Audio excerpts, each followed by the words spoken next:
পাকিস্তানের সিন্ধে নিহত লস্করের শীর্ষ জঙ্গি আব্বু সাইফুল্লাহ ভারতের 3টি বড় হামলার মাস্টারমাইন্ড।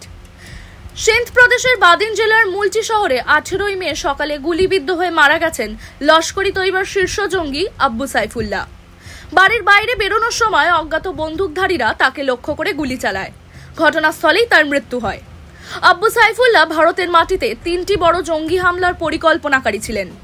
দীর্ঘদিন ধরে তার চলাফেরার ওপর কঠোর নজরদারি চলছিল এবং তাকে সীমিতভাবে চলাফেরা করতে বলা হয়েছিল। পাকিস্তান সরকার তাকে নিরাপত্তা দিলেও তা যথেষ্ট ছিল না তার পক্ষে। বাড়ির বাইরে বেরোনোর সময় গুলি চালানো হয়। তার মৃত্যুর পর পাকিস্তান সরকার তাকে রাষ্ট্রীয় মর্যাদায় সম্মান জানিয়ে বিদায় দিয়েছেন। তার মৃতদেহকে পাকিস্তানের জাতীয় পতাকায় মোড়া ছিল। এই ছবি সোশ্যাল মিডিয়ায় ভাইরাল হয়ে বিতর্ক সৃষ্টি করেছে। অনেকেই প্রশ্ন তুলেছেন, একজন সন্ত্রাসবাদীকে কেন এমন সম্মান দেওয়া হচ্ছে? আব্বু সাইফুল্লাহ নেপালে বিনোদ কুমার নামে ছদ্মনামে কাজ করতেন। তিনি নেপাল থেকে জঙ্গিদের নিয়োগ, অর্থায়ন ও লজিস্টিক সাপোর্ট করতেন। তিনি জামাত উদ্দাওয়া ও লস্করি তৈবার কাজের পিছনের আসল শক্তি ছিলেন। নিজের পরিচয় গোপন রাখতে বিবাহ করেছেন নাগমা বানু নামে এক মহিলার সঙ্গে। তিনি নেপাল এবং পাকিস্তানের মধ্যে গুরুত্বপূর্ণ সেতু বন্ধন ছিলেন। ভারত 1 দশকেরও বেশি সময় ধরে তাকে খুঁজেছিল।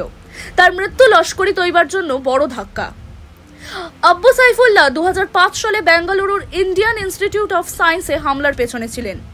এছাড়াও 2000 সালে নাগপুরের রাষ্ট্রীয় স্বয়ংসেবক সংঘ সদর দফতরে আক্রমণের পরিকল্পনায় তার সরাসরি অংশ ছিল।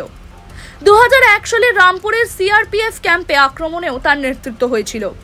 এই ঘটনাটি এমন সময় ঘটেছে যখন কাশ্মীরে ইতিমধ্যেই 3 জন শীর্ষ লস্কর জঙ্গিকে হত্যা করা হয়েছে।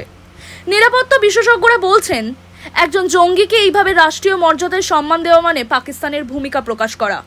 আন্তর্জাতিক মহলে এই ঘটনা পাকিস্তানের ওপর চাপ পাড়বে বলেই মনে করা হচ্ছে। টাইমস নাও খবর।